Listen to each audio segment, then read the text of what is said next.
Habari za leo, mtoto wa Mungu, habari za Jumatatu.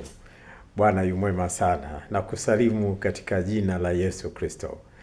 Naomba tushare neno dogo tu kwa ajili ya kutiana moyo sote pamoja. Katika kitabu cha Waefeso 3 na fungu la 20. Ni fungu zuri sana, fungu zuri mno. Ninakusihi upate kulisoma na kudai ahadi za Mungu. Waefeso 3 fungu la 20. Pale ambapo tunamuona Yesu Kristo kwamba anaweza akakupa tunapokwenda kuomba, na ukiomba kwa imani na kwa dhati ya moyo wako, kwamba anaweza akakupa mambo zaidi ya yale ambayo mimi na wewe tunayafikiria, tunayoyaomba na hata tunayoyawaza au tunayoyafikiria. Manake ni kwamba Mungu yu mwema sana. Kitu kimoja ambacho naomba nikutie moyo, mtoto wa Mungu, Mungu yu halisi, ndugu yangu, dada yangu, kaka yangu. I'm telling you the truth. Huyu Mungu wa mbinguni ni halisi kabisa. Anasikia maombi. Anataka awe na mahusiano na sisi, awe na ushirikiano na sisi, tuweze kumwabudu, tuweze kujua kwamba yupo na tuweze kumsikiliza. Hakuna jambo zuri la kumuomba Mungu kama kumuomba kujifunza namna ya kumsikiliza yeye. Mungu yu kweli, Mungu yu halisi, na anafanya kazi. Anawajibu watu wake zaidi ya yale wanayoyaomba. Labda nikupe kisa kimoja tu haraka.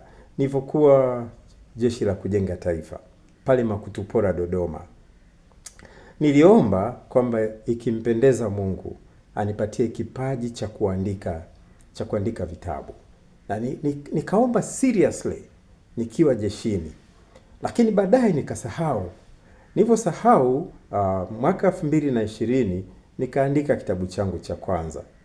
Lakini baada ya kukiandika kile kitabu, Making Africa World's Largest Economy, baada ya hapo nikagundua kumbe naweza kuandika kitabu.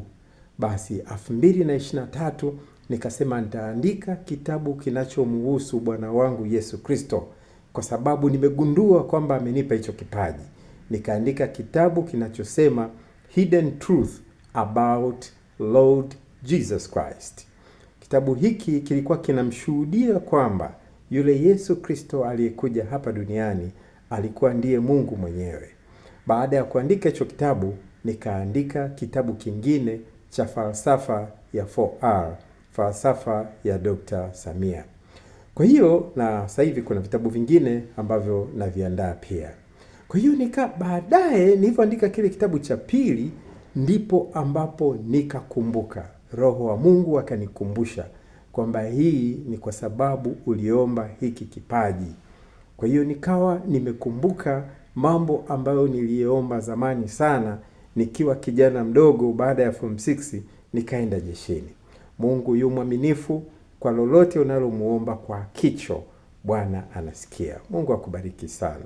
Na uwe na wiki njema, wiki yenye baraka nyingi sana.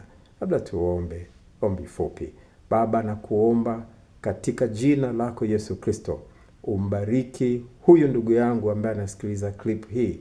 Ukajibu maombi yake Baba, ukamtie moyo, ukatembee pamoja naye. Kama anayo magumu mahali popote, na kusihi Baba ukayafanye kuwa rahisi, na ukapate kutembea naye, Roho wako akakae ndani yake. Mungu wa mbinguni, tusamehe dhambi zetu, tusamehe maovu yetu, tusamehe kushindwa kwetu.